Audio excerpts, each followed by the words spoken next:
Hi guys, and welcome to my kitchen, and welcome to the sandwich series. So I'm going to be doing a series of videos on some really delicious sandwiches. There's a lot that you can do with a sandwich.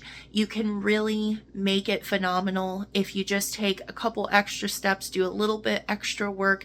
You can take a sandwich from being okay, all right, to being phenomenal. And we want that phenomenal sandwich. So today, for our first video of the sandwich series, I'm going to be showing you how to make a really delicious foot-long sub sandwich. Just like a regular, deli meat submarine style sandwich. And all the steps are easy, but there are a few different steps, and I'll explain in the video what I'm talking about there. But even if you just try one of these things, one of these methods, it's going to elevate your sandwich experience and make it so tasty. So with that being said, let's get started on our subs. So the first thing you want to start with is a really good sub bread that you enjoy eating. And what we want to do is just cut this kind of like a hot dog bun. You're going to cut it almost completely in half, but not all the way through. You want to leave a little bit of a hinge on the back side. And the reason for that is that it's going to provide us stability while we are building our sub. We'll actually end up cutting that through later, but it will help to keep our sandwich base steady while we add our components. And the first thing that we want to get ready is a garlic herb mayo. So I've got about 4 tablespoons of mayo in my bowl here. I added about half a teaspoon of garlic powder, and I'm also adding about half a teaspoon of a dried herb blend. And you just want to mix that until it's well combined. Also, I apologize for my voice. I'm just getting over a cold, so I sound a little rough. And then the next thing here is I am taking some romaine lettuce and just cutting it with my kitchen shears to give it a kind of shredded lettuce effect. You can use an iceberg lettuce for this as well. The romaine, I think, stands up a little bit better to that, though. I don't really like iceberg lettuce that much, and this one just stands up a little better. And then we want to make a little bit of a dressing here. So we're going to add 1 tablespoon of olive oil into a mason jar. And then we're going to add about 2 tablespoons of red wine vinegar. Now, I like mine more on the side of the red wine vinegar, but if you tend to like your dressings more a 1-to-1 ratio of the oil and vinegar, you can absolutely do that. We want to add some seasonings here, so about a 1/4 teaspoon of black pepper, 1/4 teaspoon of salt, and then about half a teaspoon of that dried herb blend again.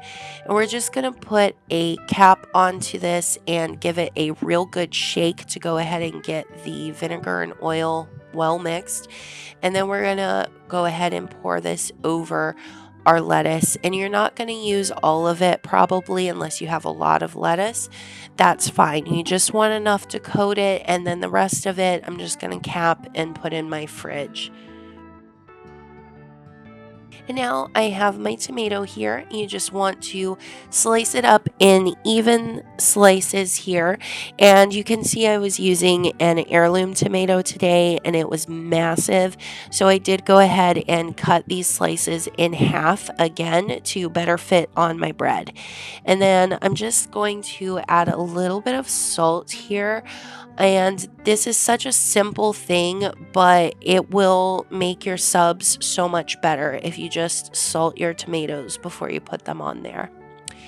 Now I have 2 large pieces of parchment paper that I am going to wrap my sub in. So I want to make sure that I am building everything on top of the parchment paper.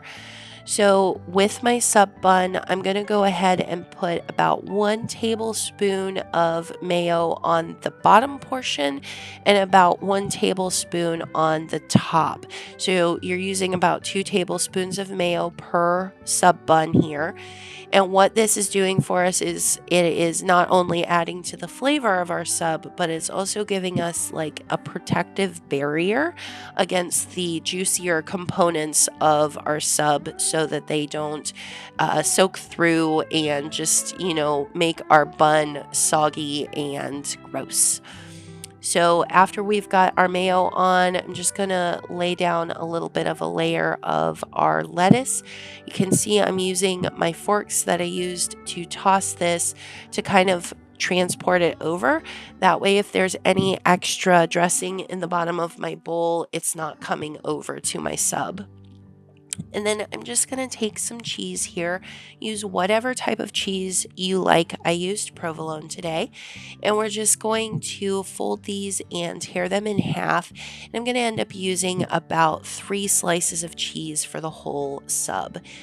And then we're going to move on to our meat, which today I am using a peppered turkey lunch meat. And you just want to use the best quality lunch meat that you can afford. Anything that you like, any flavor you like. I just like to go with a brand that I trust for the best quality. And I'm probably using about half a pound per sandwich, but I don't really measure it. I just look at what looks like enough. And then I'm also adding some salami on here as well. So probably about 6 slices of thin sliced salami.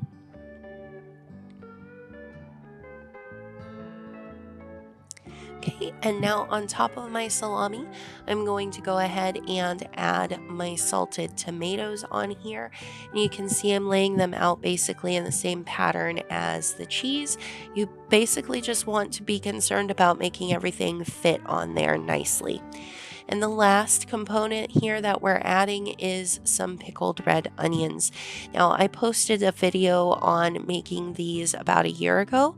I will make sure to link the video in the end credit for this video so that you can access that. You can also just use plain raw onions if you want, or you could do something like a banana pepper, would be really good as well.